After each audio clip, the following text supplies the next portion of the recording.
a Pantry Studio production. The following may contain strong language and deals with adult themes. Listener discretion is advised.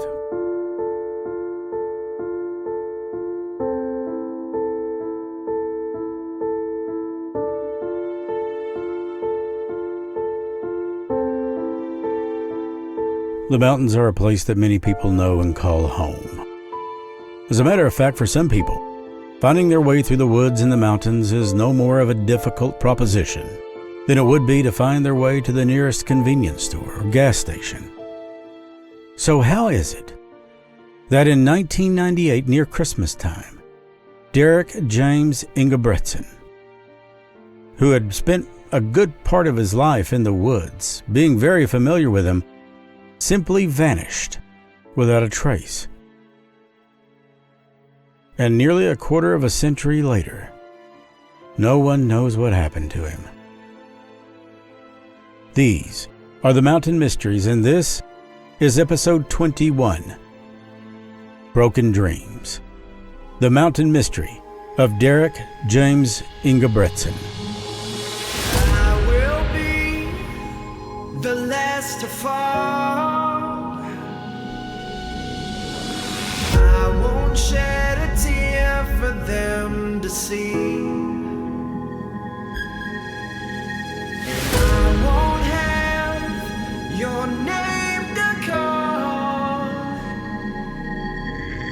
'Cause I will be the last to fall.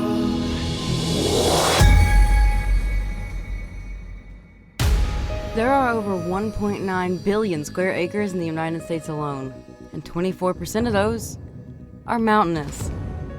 The secrets that these regions hold are enormous. Reports of mysterious creatures, strange sightings and sounds, ghosts and murders, and those who have seemingly vanished. They are questions that need asking and answers worth finding. These are the Mountain Mysteries. Here's Chris Sloan.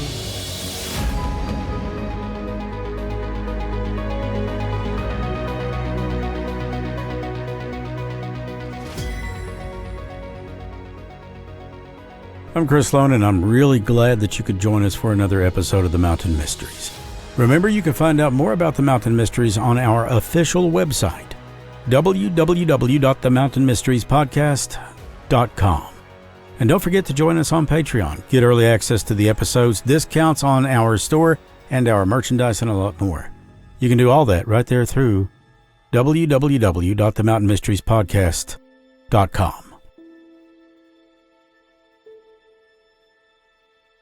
You know, we have a disclaimer at the beginning of each episode, but I feel that it's important to state again, this episode may not be appropriate for younger listeners or sensitive listeners, as we're going to be talking about the abduction and or the disappearance of a young child. Derrick James Engebretson was an 8-year-old little boy, and like most little boys, he loved R.L. Stine's Goosebumps. Even had a nickname, it was Bear Boy, due to his love of the outdoors. Now there's this story of how, at a week old, his mother strapped him in a pack and took him on a bear hunt. Whether that's true or not, I don't know, but I can tell you that he grew up hunting with his father and grandfather and doing a lot of mushroom picking with his mother's father. Derrick went on a lot of mushroom hunts in Pelican Butte, which is a steep-sided, dormant, shilled volcano in Oregon. Now, it was less than 3 weeks before Christmas in 1998 when Derrick Engebretson joined his father and grandfather on a trip to the Wenema National Forest in Oregon. The Engebretsons had headed out to the forest on December 5th to find a Christmas tree. You see, Christmas was an exciting time for Derrick. Not just because of the presents, but also because, well, he would go Christmas tree hunting with his family. The Engebretsons would select one of Oregon's postcard-worthy evergreens for their Christmas tree. Big, fluffed, beautiful. The Engebretson family hadn't planned to go to the woods that year to go Christmas tree hunting. Lori, Robert's wife, had talked him into using an artificial tree that year, despite the fact that he was an enthusiastic outdoorsman who always looked forward to that family annual Christmas tree hunt. Lori wanted less mess around the house and was convinced an artificial tree would achieve that. But one of their neighbors wanted a real tree, but their disability prevented them from going to the woods and chopping one down. So the neighbors asked the Engebretsons to chop a tree down for them. And they were more than happy to do that. They started their search on the mountainside of Pelican Butte, a steep and densely wooded area almost 4,000 feet up above Upper Klamath Lake, as Bob's red Toyota climbed that west side road. Robert remembers telling his father they couldn't hang around as it was already after 2 p.m., and it would be getting dark around 4, since it was already late in the year. Bob pulled up to a turnout at milepost 12 on the way to Rocky Point Resort.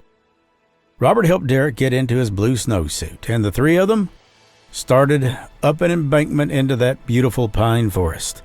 The scent of evergreens filled the air. The crunch of the new fallen snow. Robert walked ahead of the other two, telling Derrick to stay with his grandfather. Well, it was no surprise that Derrick swung his hatchet at every passing tree. He had to make his trademark indents.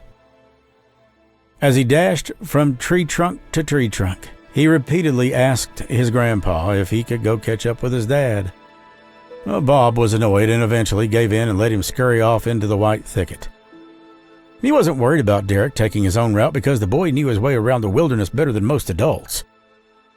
Well, little 8-year-old Derrick ran off in a good spirit and decked out his bright blue snowsuit, a denim jacket, navy blue Route 66 pants, a black sweatshirt, an Oakland A's t-shirt, a ball cap, some camo print boots, and gloves with those, so famous Goosebumps logo on them.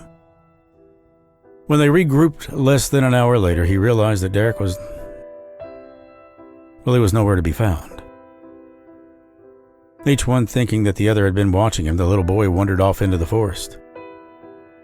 Robert said he remembered asking, "Where's Derrick?" Bob said he thought that he was with him. "He was with you." Robert immediately ran back into the forest. He had to find Derrick and had to do it quickly. Daylight was leaving, and it was leaving by the minute.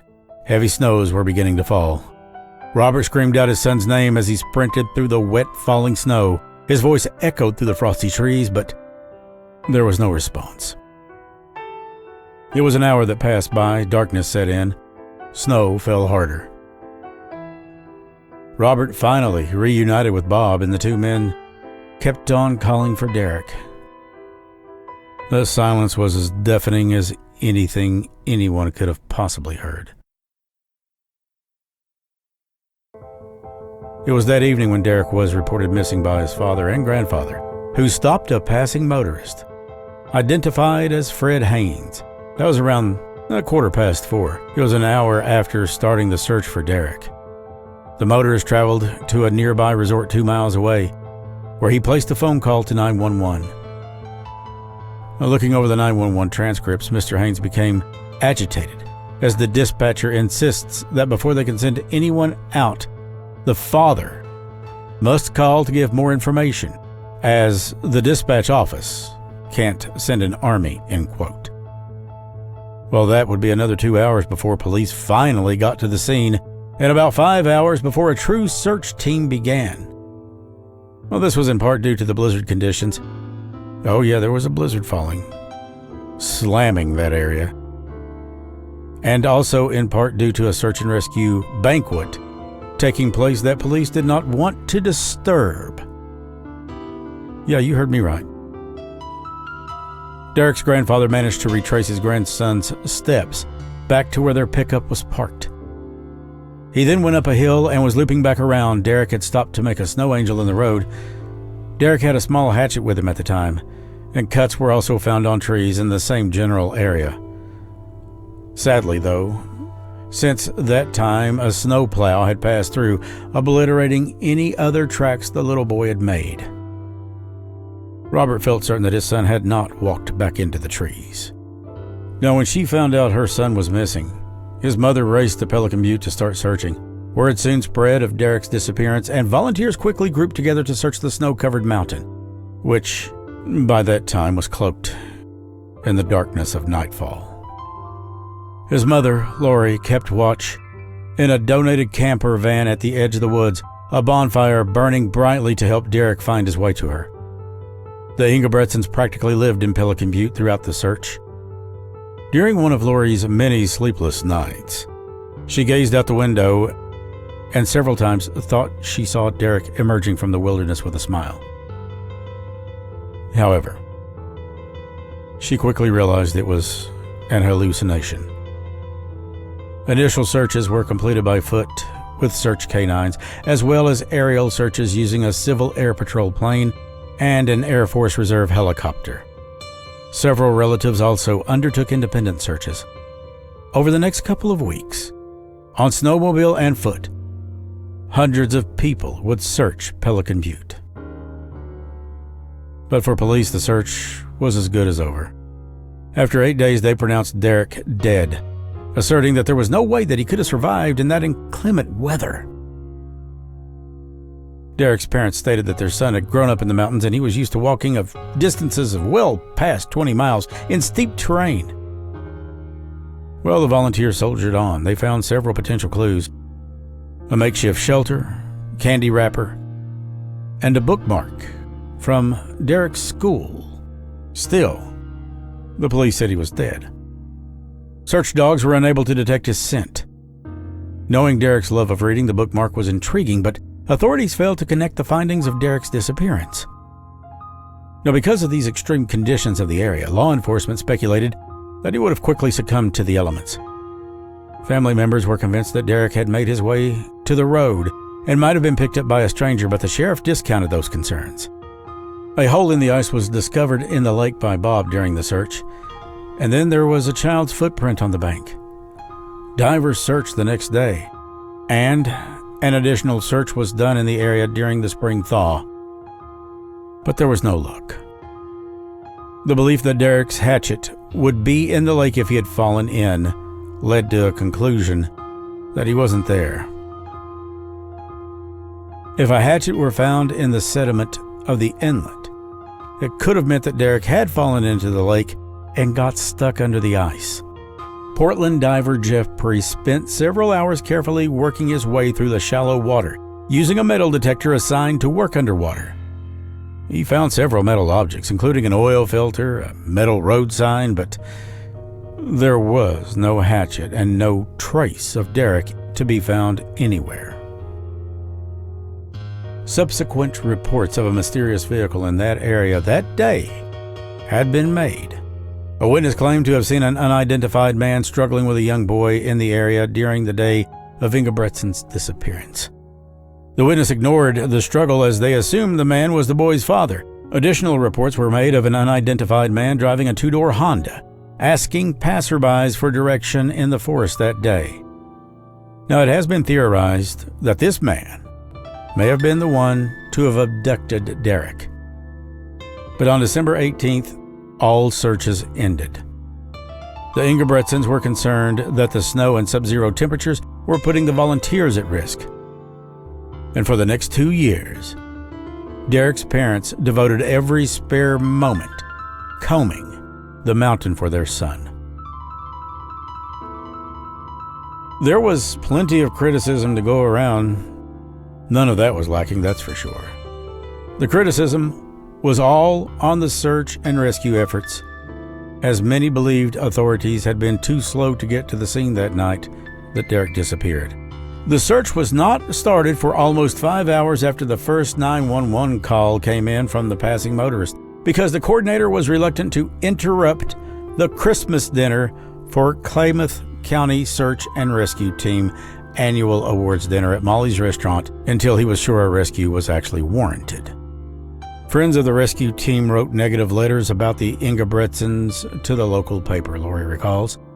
The group's leader was even quoted in the newspaper, saying defensively, "We didn't lose the kid," likely pushing the blame off themselves and onto the father and grandfather. The sheriff was publicly dismissive when the Engebretsons announced that they believed Derrick had been abducted and posted a $20,000 reward for information leading to his safe return. "If I were a parent," he said, "I guess I'd be hanging on to that too." The family didn't care for the dismissiveness of that particular comment. Robert and his father passed lie detector tests, but rumors swirled around the family. Once, Lori was standing in line at Kmart behind two women As they discussed Derrick's disappearance, I heard the dad killed him. She remembers one woman saying, with the other one replying, well, I heard the mom could have had something to do with it. All I can say is I hope if Derrick did die, I hope he died on that mountain and not at the hands of some sick person. Lori once said, if he died on the mountain, he just closed his eyes and went to sleep. There would have been no pain or anything. Well, authorities insisted that Derrick had wandered off into the woods and died.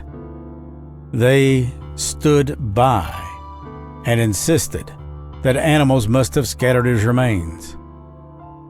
But the Engebretson family never really believed this version of events, especially as no evidence had ever been found to suggest that was true. No bones or torn clothing had ever been found. This further supported the idea that Derrick had been abducted on the mountain by a man struggling with a boy along the nearby highway, as one witness had reported. Lori and Robert retreated into their own world. Lori's thoughts turned so dark, her doctor had to put her on antidepressants. She gained 80 pounds. Robert gained 70. Robert couldn't speak to his father. He blamed himself for not finding Derrick, but he blamed Bob for losing him. Bob Engebretson was too racked with guilt to even talk about it. Lori watched her own father, Ben Davis, fall apart. He and Derrick had been inseparable and had spent hours in the woods hunting for mushrooms and morels. 3 days into the search for Derrick, a distraught Davis punched Bob Engebretson in the face. The family was starting to blame each other for Derrick's disappearance, something that I cannot imagine that Derrick himself would have condoned whatsoever. Lori, known for her hot temper, never turned on Robert, even though many of her family expected her to. She said she was too afraid of losing the only person who would fully understand what her loss was all about. But the couple married when they were teenagers, drifted from their other 2 children. Amy was 18 during the time and Kenny was only 15. Amy had been a straight-A student with plans for medical school, but when her baby brother disappeared and other families started to mourn, well, her grades went down the chute. They plummeted. She spent more and more time away from home. She would later admit to having begun experimenting with drugs during those years after. Kenny, who had shared a room with his little brother Derrick, had gathered all of Derrick's belongings, boxed them up, and moved them to the garage several months after Derrick disappeared. When Lori discovered what Kenny had done, she went off the deep end, screaming in anger. Robert had taken a lot of time off work. At the same time, the couple had spent thousands of dollars searching for Derrick. They paid for everything from psychics to a boat to search Klamath Lake. Eventually, they went bankrupt. Family hunts and trips to the beach ended. One event after another kept the family trapped in despair. On September 24, 1999, graffiti was discovered in a rest area bathroom at the Sangan Rest Area, about 300 miles south of Portland. Law enforcement identified the graffiti as being referential to Derrick's case and disappearance. The graffiti imagery and/or the text was never made available to the public. Derrick's parents drove to view the graffiti upon being notified of its finding. Lori stated to the press, "I think it's just a big, sick joke. I thought if somebody would have had Derrick. If they put this on the wall, they were wanting to be caught. If they were wanting to be caught, why didn't they leave something of Derrick's there?" She said there was no clothing or any of his favorite items, like his Goosebump books, found in the restroom or surrounding area. Nothing was found to indicate Derrick was ever there. Even the FBI insisted that it was a sick hoax. A boy named Derrick was found in Texas under unusual circumstances, and even looked a lot like the Engebretson son. This Derrick later proved to be someone else, though. There was also a bone discovered in Pelican Butte in 2000, but it turned out to be from a deer, after the family waited several days to confirm its identity. Both of these leads led to no answers at all. It was in 2002 that it seemed that the case had been cracked when a letter arrived in the Engebretsons' door from an inmate claiming to know who killed their son. "I know, according to the letter, who took your son." The letter gave the name of Frank James Milligan. Oh, you can bet the cops were very interested in him. In 2004, investigators announced that convicted child rapist Frank J. Milligan was the prime suspect in Derrick's disappearance. Milligan was employed by the state of Oregon as a troubled juvenile counselor aide. Milligan quite often traveled across Oregon counseling troubled juveniles, including locations such as Burns, Salem, Portland, etc. Milligan is now serving a 60-year prison sentence for the kidnapping of a 10-year-old boy in 2000, raping him, and then slashing his throat. The child survived the attack, though. Milligan was also convicted of sexually abusing an 11-year-old boy. During the time of speaking to the authorities, Milligan had already been sentenced to 36 years for crimes involving the 10-year-old boy. He was speaking to police on the condition that he wouldn't be handed a death sentence. Milligan even told authorities where they would find Derrick's body. A Marion County Assistant District Attorney told the Engebretsons that Milligan had agreed to plead guilty to killing Derrick if they agreed to spare him the death penalty. Lori has said she remembers her hand trembling as she signed the papers that would spare Milligan's life. Those papers being the family consenting to not push for the death penalty in Derrick's case. Robert broke down in sobs. But when Milligan faced the paperwork pleading his guilt a few days later, he refused to sign and recanted his statement. The prosecutor later told Lori that Milligan, who was 33 at the time, might not live long enough to eventually walk free, and had pushed away the pen. No deal, he said. Well, Derrick's parents drove 5 hours to Silver Falls State Park southeast of Salem and waited as the FBI used ground-penetrating radar to scan for Derrick's bones. And after several days of searching, they didn't come up with anything. When a search turned out to be fruitless, he recanted his confession.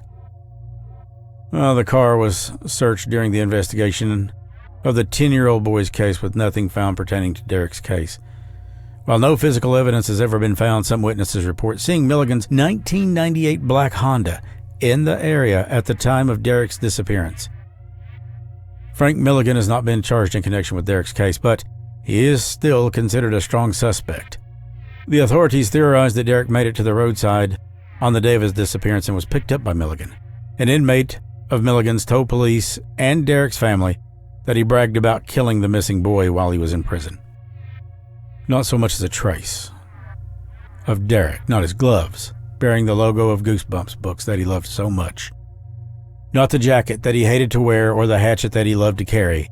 Nothing has turned up in his disappearance since December 5th of 98.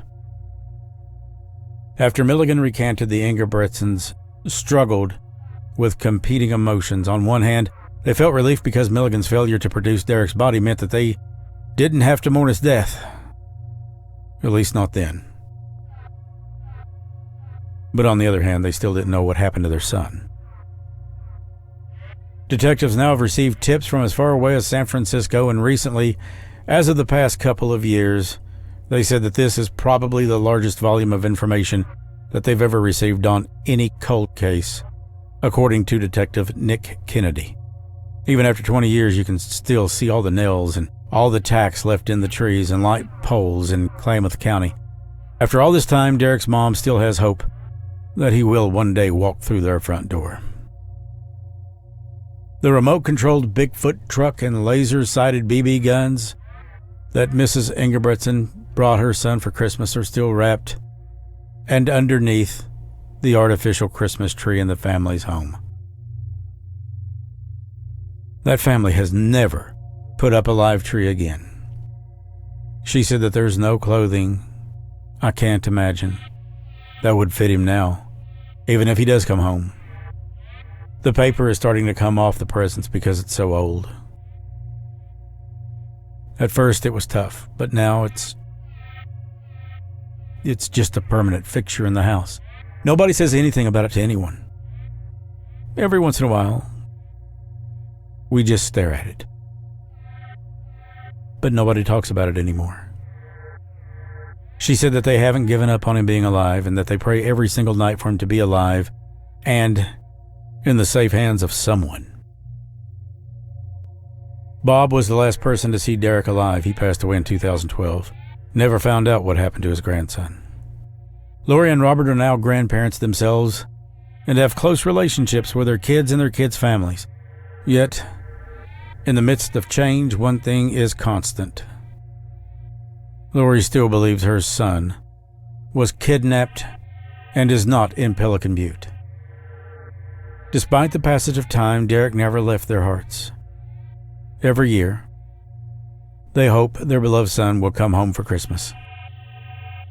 The Engebretsons have now celebrated 22 Christmases without Derrick. Each one is more painful than the last. They don't feel closure.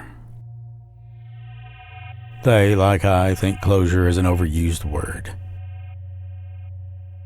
They don't know exactly what happened to Derrick, but Derrick's mom says that he does come to her in her dreams.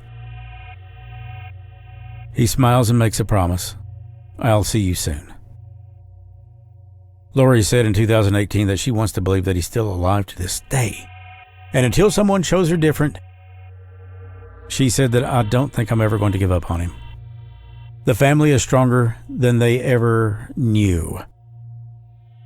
When they found out their daughter Amy was having their first grandchild, they had their hope again. The granddaughter's due date was even set to be Christmas Eve of 2006.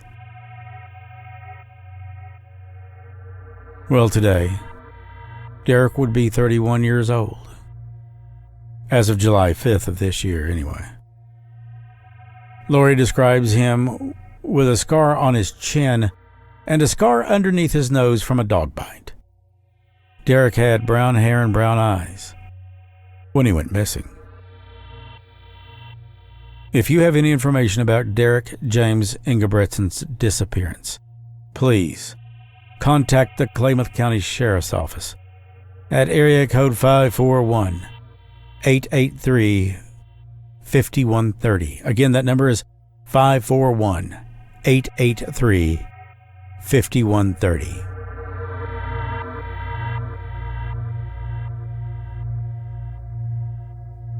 Remember to support the Mountain Mysteries on Patreon, and you can find out more about us by logging on to our website at www.themountainmysteriespodcast.com. For the Mountain Mysteries, the Mountain Mysteries Gatherings, and the Mountain Mysteries Blurs, I'm Chris Sloan. Stay mysterious. If you enjoy the Mountain Mysteries, please subscribe and give us a 5-star rating. That helps us so much. You can also help support the Mountain Mysteries by visiting our sponsors, whose links are below, or by donating at Patreon or the PayPal link shown in the notes. Patreon subscribers will receive early commercial-free episodes and more.